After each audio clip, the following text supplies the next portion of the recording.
Hello, it's me, back again.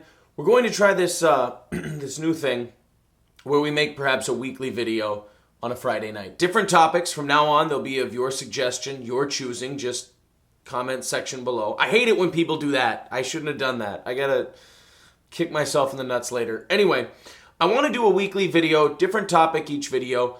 Your requests, of course, guide the topic. I, of course, am selecting the first one, seeing as it's my idea. I started it. I want to be able to have a little creative control. Okay? Okay. Our first topic is going to be the phenomenon that has become Bernie Sanders. Now, when Bernie Sanders first announced he was running for president, my reaction was, and I believe I'm quoting, the guy looks Dennis Kucinich look presidential. But then something weird happened. Nobody else decided to run against Hillary Clinton. And then we found out that old Hillary decided to use a private server for confidential emails, a move that got David Petraeus, who was, of course, a member of the Obama administration, kicked out of office and kicked his ass clear out of the White House and clear out of government. In fact, Petraeus was even going to be considered for being brought up on charges. Hillary Clinton's done the same thing. Those charges could still be coming, but nobody else is running against her. Now, there are different conspiracy theories that perhaps the Clintons decided that they were going to call in favors and not have other Democrats run against her, namely Joe Biden, the Vice President of the United States. But nobody can really confirm or deny that. What we do know is that Bernie Sanders has emerged as the last challenger to Hillary Clinton. A Hillary Clinton who, by the way, as we reposition the camera there, a Hillary Clinton who, by the way, kind of views 2016 as her year. In fact, 2008 was supposed to be her year, and then this upstart nobody from Chicago comes along and kicks her right off the ticket. Now, why is Bernie Sanders becoming popular? I'll admit, I made this video because I'm starting to get a little nervous. Like I said at the beginning, I thought, no way. But now the guy's starting to gain some real traction. And I'm not nervous because I think that Bernie Sanders' presidency is this awful, terrible thing that I'm intimidated by. It's that the ideas espoused by Bernie Sanders and his supporters are downright frightening, especially when you apply that damn thing called common sense and another damn thing called economics to what he's proposing. So why Bernie? Why is he becoming popular? We already talked about the lack of competition and the fact that Hillary Clinton, no matter how much she tries to force herself down the throat of America, people just don't seem to want to vote for her. The other part of it is what I like to call millennial angst. My generation. We're talking about a generation of people who are saddled with student loan debt. What's one of the pillars of Bernie Sanders' promises? Free, and that word will come up a lot in this conversation, free college education. Now, of course, when Bernie Sanders says free college education, this is one of the myths we need to dispel. Bernie Sanders doesn't really mean free college education. He just means taking the cost of college education and shifting the cost onto someone else, namely the non-consumer. Now, this is typically not good for cost. It's typically not good for prices. Whenever you take the cost of a product and you pass it on to someone who has no intention of purchasing it, you can tend to upcharge quite a bit. In fact, we're seeing it right now. The reason college education is so high, and please tell your college Bernie Sanders friends this, the reason college education is so high is because of government involvement. The federal government guarantees a large chunk of student loans. Now, when the government tells a lender that they guarantee the loan, you end up with the same effect we had in the housing market. The government was guaranteeing a lot of mortgages. So if you're a bank, what's the only thing stopping you from making a loan at an outrageous price, charging people a lot, not necessarily a lot of money interest-wise, but making the loan very expensive, or at least loaning money that someone selling the product is asking for? It's the risk. Risk lowers prices. If a college tells an 18-year-old student with no credit history that their education is going to cost $100,000 over 4 years, that student has to get that money somewhere, probably a bank. Now, if that bank has an 18-year-old walk in with no credit history, very little work history, and say, I want $100,000, what is that bank going to say? The bank's going to say, go fuck yourself.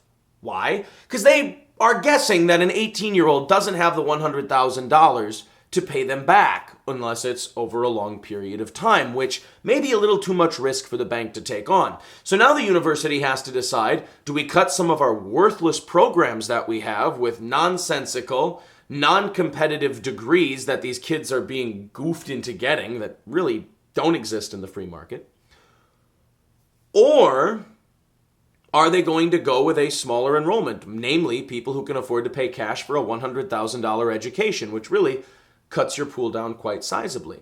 The government has taken that risk out of the marketplace by telling lenders that they will guarantee the loans. Even when you declare bankruptcy, you can't get out from underneath it. So therefore, the government has now taken risk out of the equation, which means the universities can charge whatever the hell they want. And the lenders will say, sure, what do we care? We're getting paid either way, so sure, here you go, 18-year-old. Here's your $100,000. Have a good time. With very little instruction on how to spend the money, how to be responsible with it, not to buy booze, not to buy furniture, not to buy things like that, but use it for books and room and board. So Bernie Sanders' solution to the government screwing up the cost of education is more government. Take the thing that increases cost, increases prices, and spreads the responsibility to the people not responsible for consuming it, and what are you going to get? Higher cost of education, but what do the students care? They're not the ones on the hook. It will be mommy and daddy as usual. So that sounds great to a group of people who have massive student loan debt and don't understand that it's the government's fault. Here you have a group of people who are already being ripped off and robbed by the government, whose solution is the guy who wants the biggest government. Doesn't seem to make sense when you apply logic to it.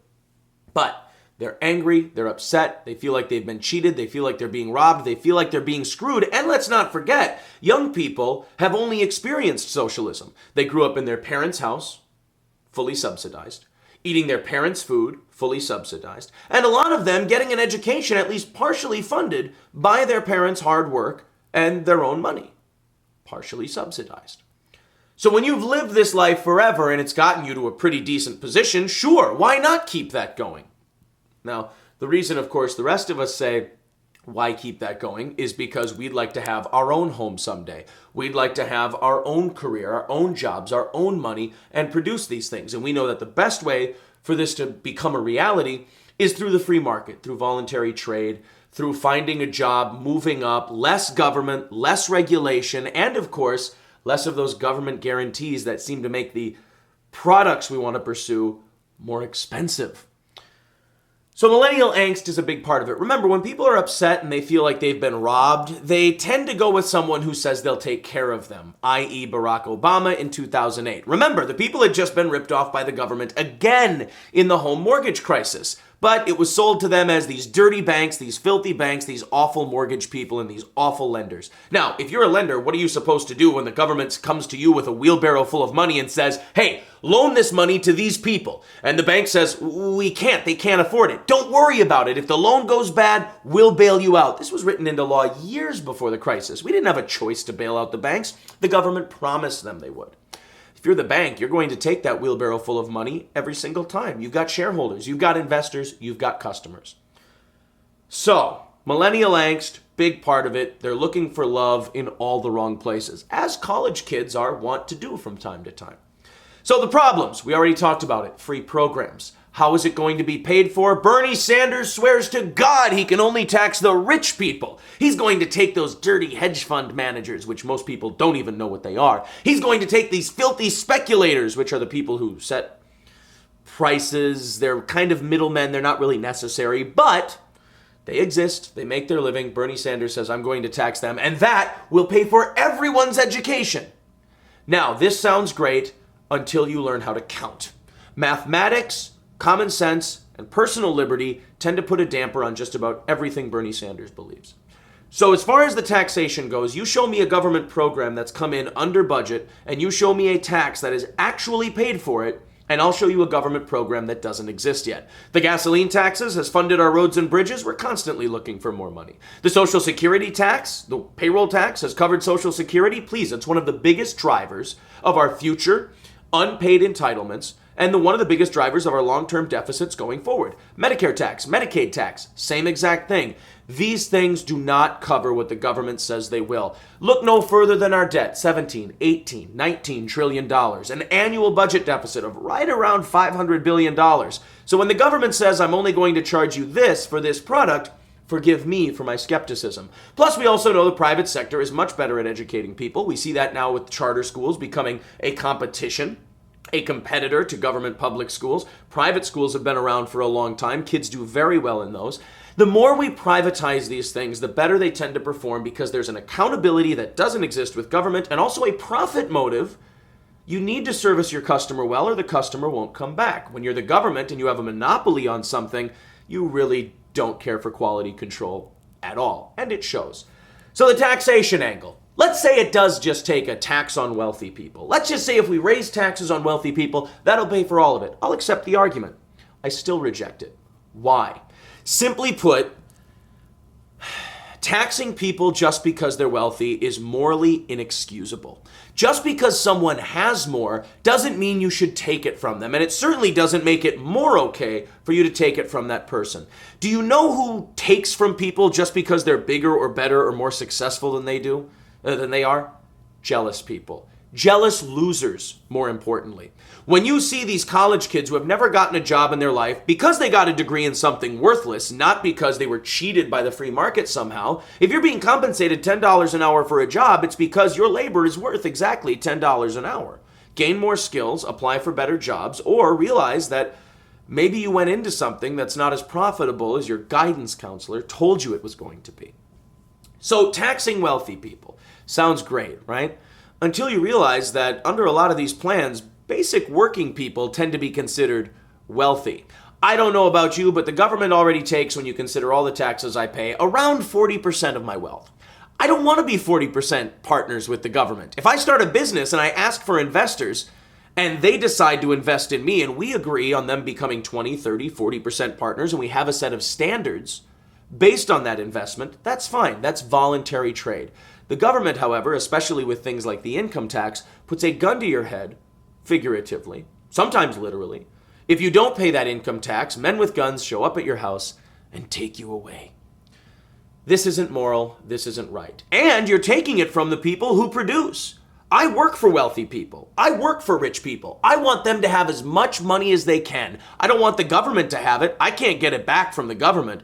I can get it from my employer. We can negotiate. We can talk about perhaps me getting a little more money if the company's doing better. When the government's doing better, I tend not to share in the success. So taxation is a big problem. Size of government is a big problem. And of course, the morality of it. Just because someone's bigger than you, has more money than you, doesn't make it okay for you to steal it. And make no mistake, that's exactly what taxation is. It is theft by government. Stealing is not okay. We learned this in kindergarten. Just because someone has a much nicer bike than you doesn't mean you can go take their bike and replace it with yours. Maybe you need it more. Wonderful. That's great motivation for you to work harder, get a bigger allowance, or when you're older, get a better job, make more money, and get the stuff that wealthy guy has. Or find out how he got wealthy, see if he's got any openings, and work for him, produce for him, prove your worth in the free market. Bernie Sanders is the easy way out, plain and simple. That's why he's popular. There are a lot of, look, being in a free market society, being in a system of voluntary trade and capitalism, I wish we had capitalism. Oh, if only we could shrink that government down. Rand Paul, where did you go? But when you compete in a free market system, there's the risk of failure. When Big Daddy Bernie says he'll take care of you and he'll make those big evil rich men who didn't give you a fair shake pay for it, you're tempted to take yourself under the wing of Big Daddy government until you realize the feathers are gone because the producers didn't want to pay for them anymore.